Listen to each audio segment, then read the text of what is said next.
Hi everyone, it's Jenny. I am back with a project share. This is actually for a swap that I signed up for on I think it's called Gorgeous Deals for Gorgeous Girls on Facebook.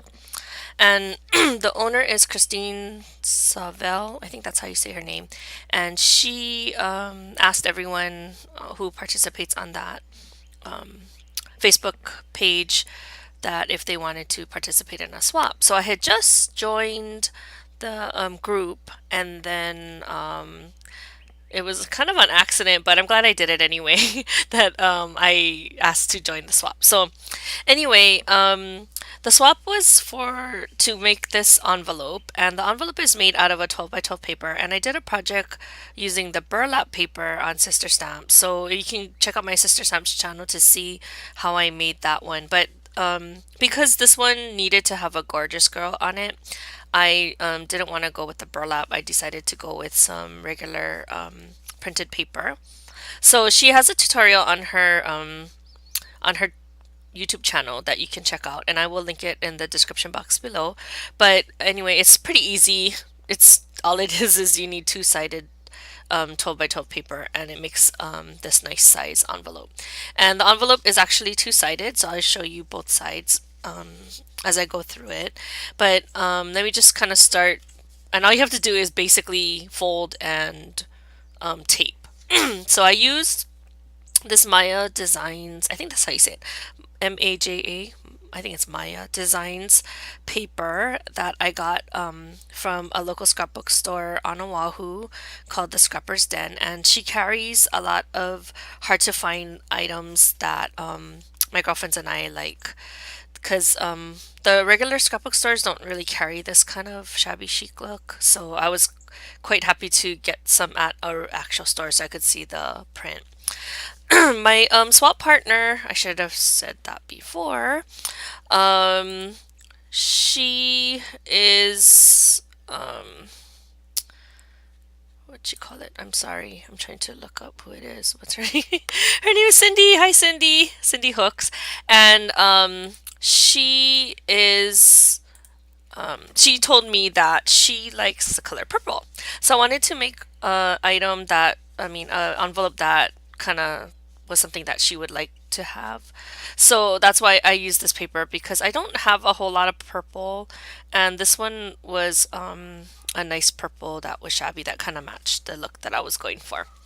Okay, so after I folded up my envelope, and you can do it several ways, but I just kept it so that both sides were usable.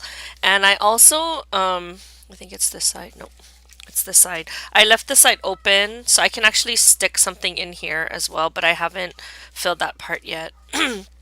So I had a hard time trying to figure out how I wanted to do this project in terms of decorating it. So I first what I did was I picked out which gorgeous girls I wanted to use, and this one in particular is the one I chose because I even though she's kind of big, I like the fact that she's holding a letter, and because this is an envelope, I thought that it was kind of fitting, like it matched.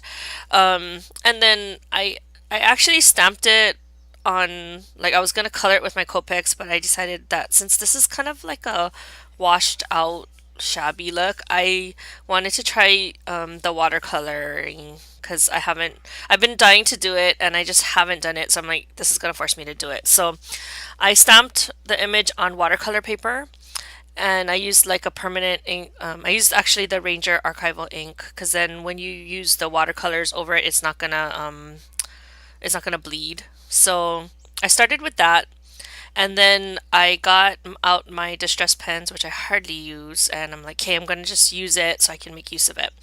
The hardest thing for me was trying to find out which colors made nice skin tones because they don't really have a ready-made skin tone. So if Tim Holtz, if you're listening, which I doubt you are, please make a skin tone color because I had to like mix several colors to get what I actually came out with, and I like it how it came out. But basically what I did was I used the linen, I think it's called old linen, and it was a little too ye- yellow, greenish almost, and I mean it was okay. But then I wanted it more like healthy looking. So I added in, I was playing around with the other browns, and then finally I ended up using the rusty hinge. And when you mix that with the, like, I think it was the straw and the linen, antique linen, then it came out a little bit nicer to what I liked. So after I did that, I don't know if you can see here, but you can kind of tell it's a little bit of the black that I used for the hair kind of bled into her skin. And so that was kind of frustrating me too.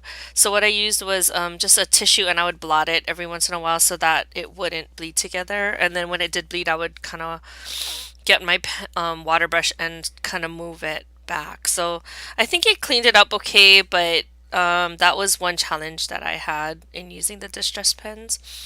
Her hair, basically, I tried to blend it with different colors, but I ended up just using the black soot because it does dry pretty light anyway, so you don't really have to blend it with other colors. And then to get the darker areas, I just kind of went over it again with the black and added more layers of that. I probably could have made it darker, but thank goodness they have the lines on the stamp, so it already gives it some natural shading. And then, believe it or not, this is a pretty dark purple. I think it's the Concord grape color on the dress. And all I did was just, use the water brush so it waters it down. And then it comes to this lighter shade of purple, which is what I was going for. And then here, it's hard to see. This was actually barn door, but it came out pink, more pink looking. And then I just, to give it some shading, I just got the pen and I just put a little line there to make it look like it was a little bit darker on this side. And then her socks, her stockings, I just used. I don't know if I used the same color or if I used the milled lavender, but it's like a really light purple here. So anyway, that's how I colored up this gorgeous girl. So I think I gotta just practice some more. I think I can get better at it if I start playing around with my watercolors a little bit more. But anyway, I think it came out okay for this project. Okay, so before I attached her, I added on this white doily. I just glued it on, and then I added her. And then I found these, I think they're like pansies in my stash that I've not really used.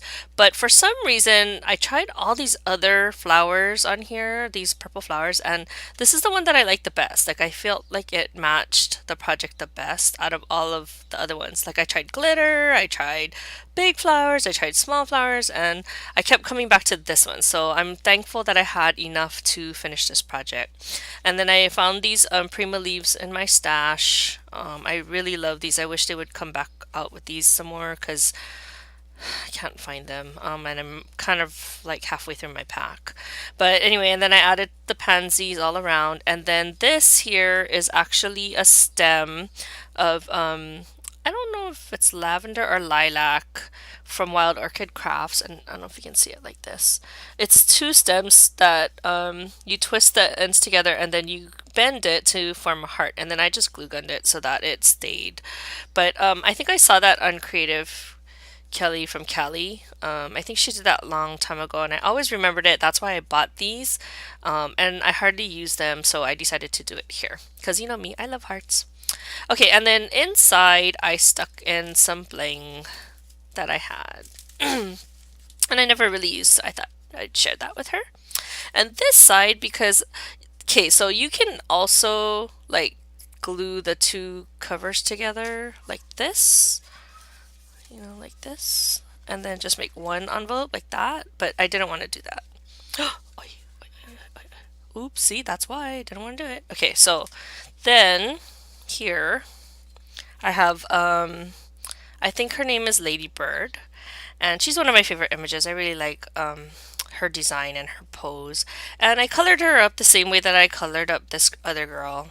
And then I did the same thing on this side. So I just added the same type of flowers and the doily and the lilac heart again. So it's basically the same thing on the front and back. It's just a different image. And then on the inside, I had this. I had to bend the Sorry, Cindy. But anyway, I wanted to give her the stamp. It's from Lily of the Valley, and it's kind of old. I bought several of them, and I wanted to share it with her because I think she would might like it. It's so cute. It has the bunny, and he has like a paper, and then these little sentiments in here will be stamped. You can stamp them in here, and I already have like another one for myself, but I thought I'd share this one. So unfortunately they're not mounted, so she's gonna have to get like some kind of backing for it to so that it clings. But I thought it was cute, and I hopefully she likes it. If not, maybe she can give it to somebody else who she thinks will. Okay, so I think now all I have to do is find something for this side of the pocket. Oh, sorry, this side of the pocket that I can stick in and share with her. But that is my project. And I hope you like it, Cindy. It was nice swapping with you, and I can't wait to see yours. Bye.